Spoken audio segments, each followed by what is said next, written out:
Hi everyone, welcome back to another video. As of today, I am trying a new kind of journaling habit because I haven't been really writing in a journal that much. Pretty much since I moved to Edinburgh, I haven't had a kind of dedicated habit of it in any kind of serious way. So I went from having a pretty rigorous journaling habit, like a kind of daily thing in various different journals that I was keeping going. I had dream journals, I had a self-love journal, I had a regular journal, I had all sorts of things going on in my book of mirrors and all this stuff. And then I moved to Edinburgh and I lost a lot of the old habits that I used to have. And in very recent times, I haven't felt the need so much for a journaling habit because I have actually been making audio files as an alternative. And I would recommend trying that if journaling, if like handwriting or typing like isn't really your thing. I would recommend trying it, especially if you're not going to be so concerned with like listening back to them in the future so much, or indeed if you're like happy to actually sit down and re-listen to the entire thing every time that you're kind of trying to remember what it was that you said in a particular audio file or whatever. I definitely enjoyed doing that for a while. I got a lot out of it. It worked for me at the time, but it has been frustrating me that it's like difficult to dip back into an audio file. It's kind of, you know, you have a vague recollection that you said something at some point and you're not exactly sure where in the audio file, so you kind of have to listen through to the whole thing to find that one thing that you were hoping to see. Whereas when you've got stuff written on paper, it's much easier to just flick through and have a look and find that whatever it was, that point or that idea that you wrote down. So I heard mention again recently of the idea of writing daily pages. I believe this idea originates in the book The Artist's Way, which I do own, but I have not read. But I've heard a lot of people talking about this habit of like writing daily pages. And I do intend on reading that book now. It's reminded me to get to that book. It's been sitting on my shelf for years. And it kind of just reignited a desire in me to journal. So I went out to the park this morning, and this is kind of my new habit. I got up out of bed very quickly, just got dressed, brushed my teeth, got out the door, and went to the park, like 5 minutes walk away, sat down with my journal and just started to write. And what I found coming out was all sorts of kind of stuff that I keep coming back to again and again about what it is that I want to do with this channel, what it is I want to do as Anya Orga, my career moving forward in a big picture kind of sense, like what it is that I want to be bringing to the world, what it is that I want to contribute, what it is that I really believe in. And if you've been watching my channel for a while, you will know that I went through a phase of maybe 2 or 3 years where the channel, I didn't actually change the channel name, but I had a website and like all of my kind of Twitter and Instagram handles and everything were under the name Heart Story. So my website, it's now anyaorga.com, and it used to be heartstory.org for quite a few years. And at some point, I just got to a point after I moved to Edinburgh, I just felt more and more uncomfortable with that title. It felt like it wasn't encompassing me anymore. Like it didn't really describe what I wanted to be doing. I just kind of fell out of love with the name, and it just felt in some way disingenuous. So I switched back to just using Anya Orga across the board. I felt like that was a safe bet, you know, like I'm always going to use this name as my kind of spiritual persona online. It's Anya is my real name, Orga is a pseudonym, and it works.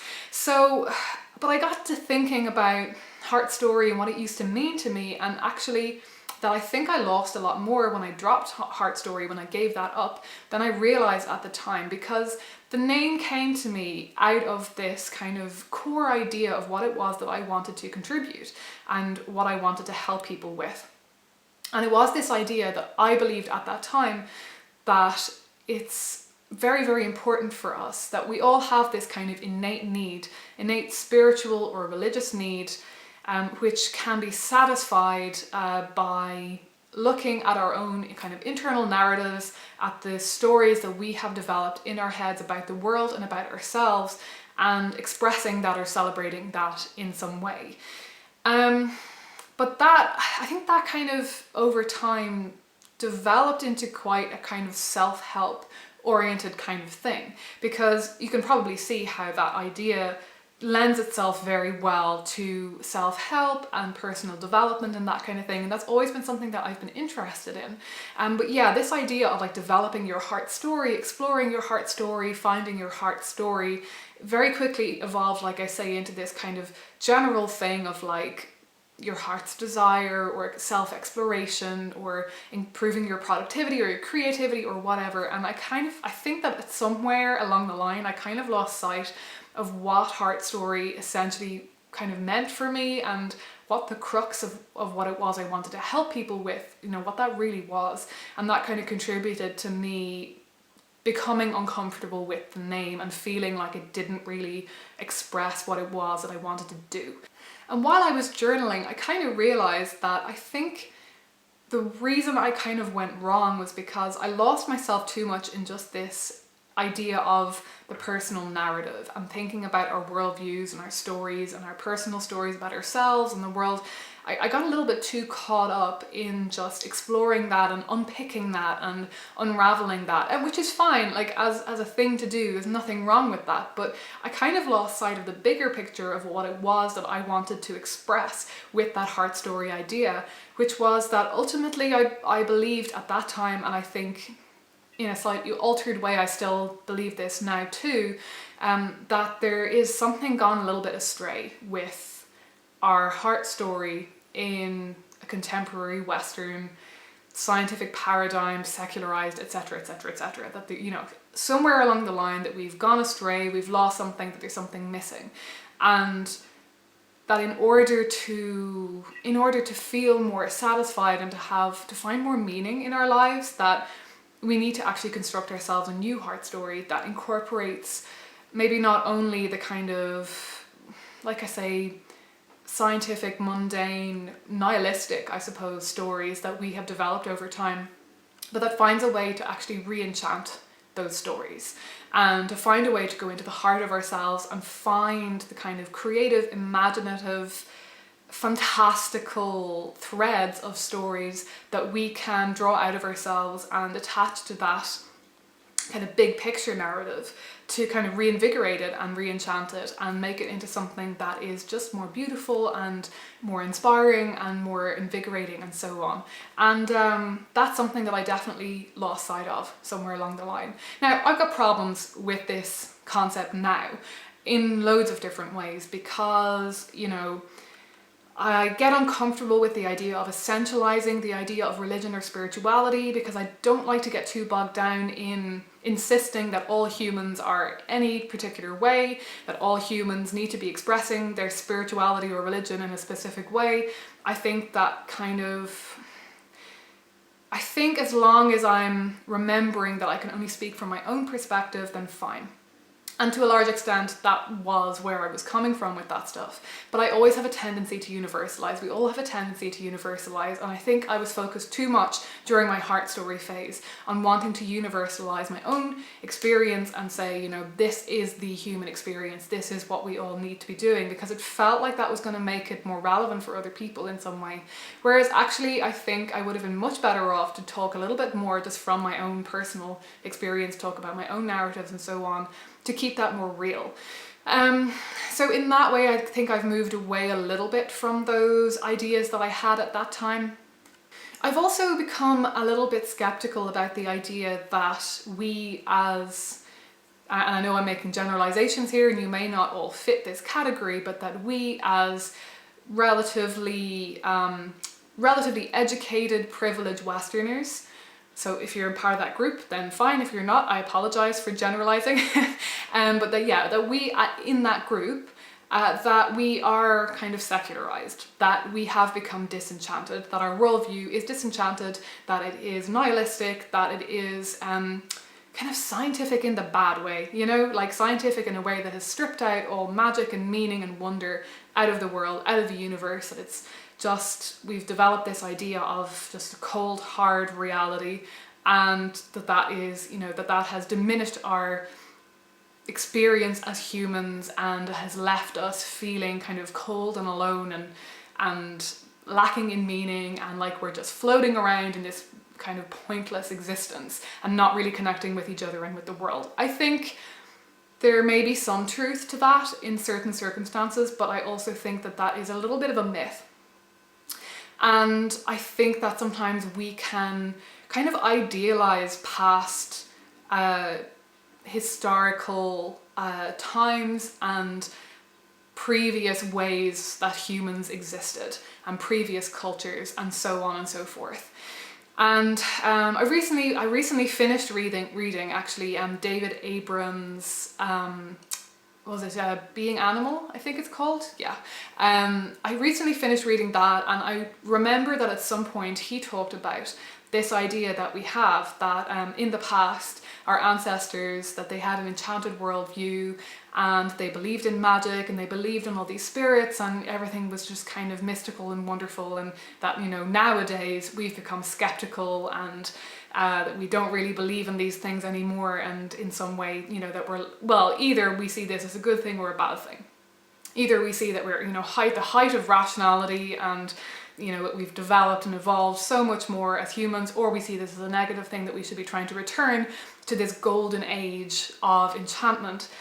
Whereas in reality, if you look back through history, you see that in mythologies, the tendency is that the gods are always kind of in the past.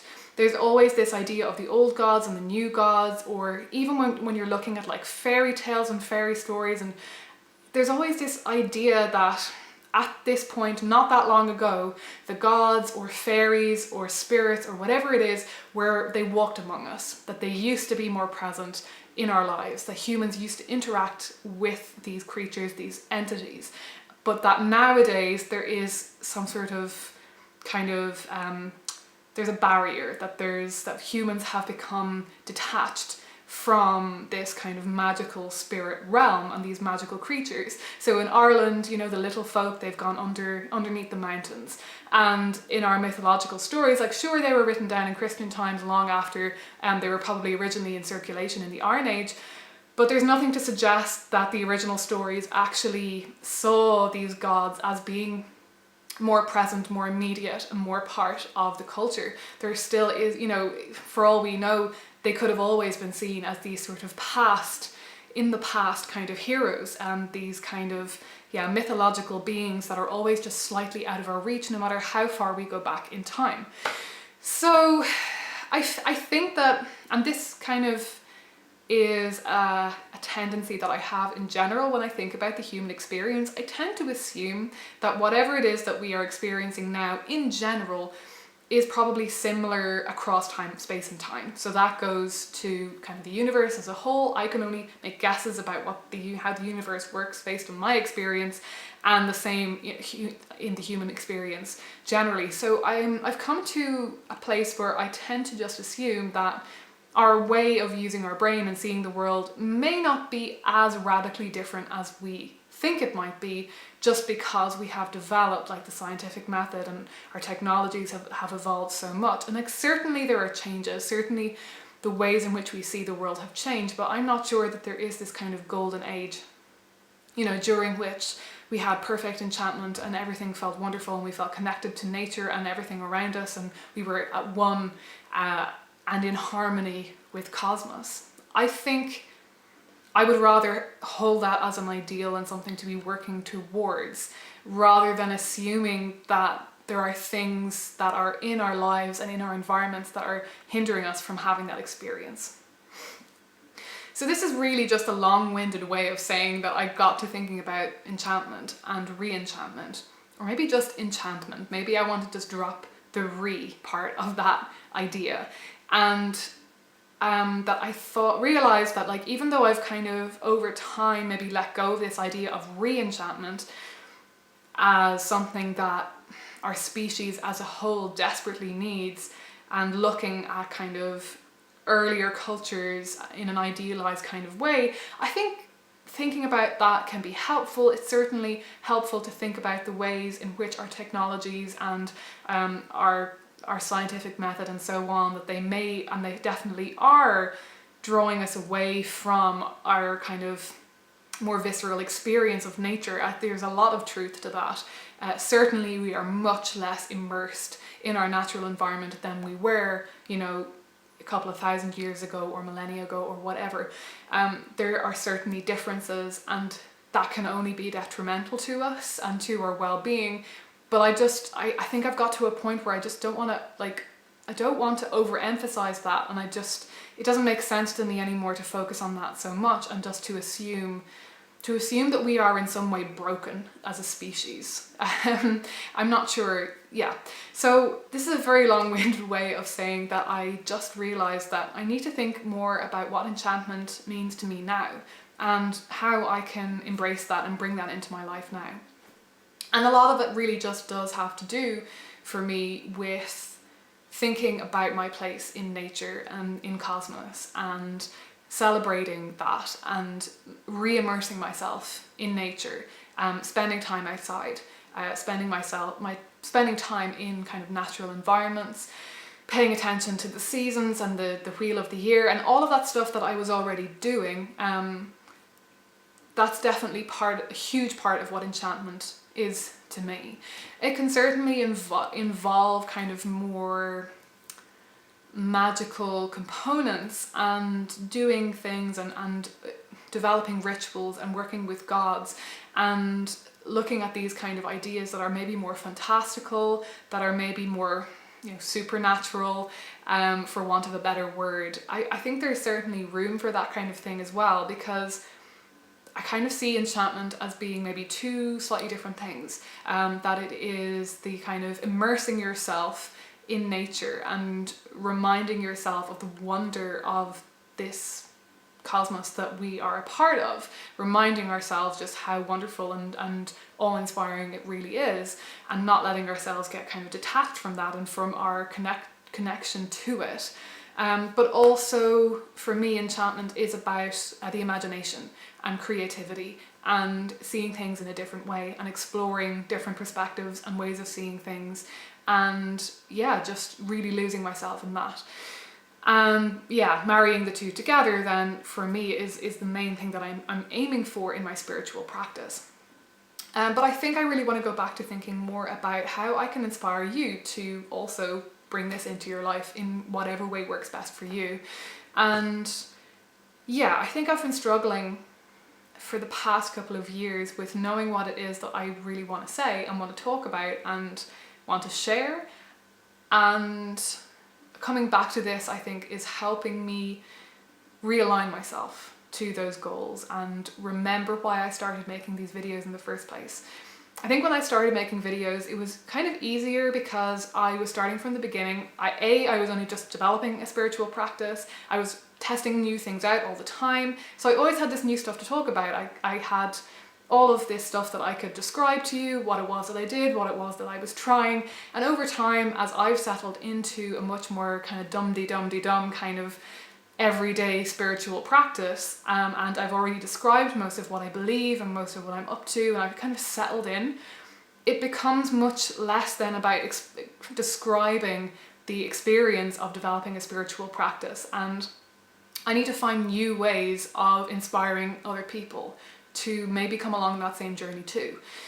And maybe inspiring people in ways that don't necessarily involve just developing spirituality from scratch. Like maybe you already have a spiritual or religious practice, and I still want to be able to help you and inspire you to bring more enchantment into your life. So this is something I'm going to be thinking about. This is something that I'm going to be re-engaging with. I definitely want to be reading more around this and thinking about different ways that I can explore this, and I'm hoping that this will help me reinvigorate that and bring a little bit more direction, I think, to the channel, because that's definitely something that I have been struggling with. Like I say, in a way it's easy to feel sometimes like, well, I've said it all already, so what do I do now? But it's just an ongoing journey, I guess, of exploring new and different ways that I can help so many different people and have so many different conversations with you about this, about enchantment, about how we can bring a little bit more wonder and joy and awe into our lives. So thanks for watching. I hope that you're all doing really well. As always, do leave comments down below. I don't that regularly get to reading them, but every now and then I do a blitz, and then I will actually get around to reading your comment and replying if I have a chance to. And yeah, don't forget to like and subscribe and hit the bell button so that you get notified when I post videos, because even if you're subscribed, my videos may not show up in your subscription feed. So that's why it's important to hit the bell and make sure that you're notified when I upload a new video. So yeah, thanks for watching, and I will speak to you again soon.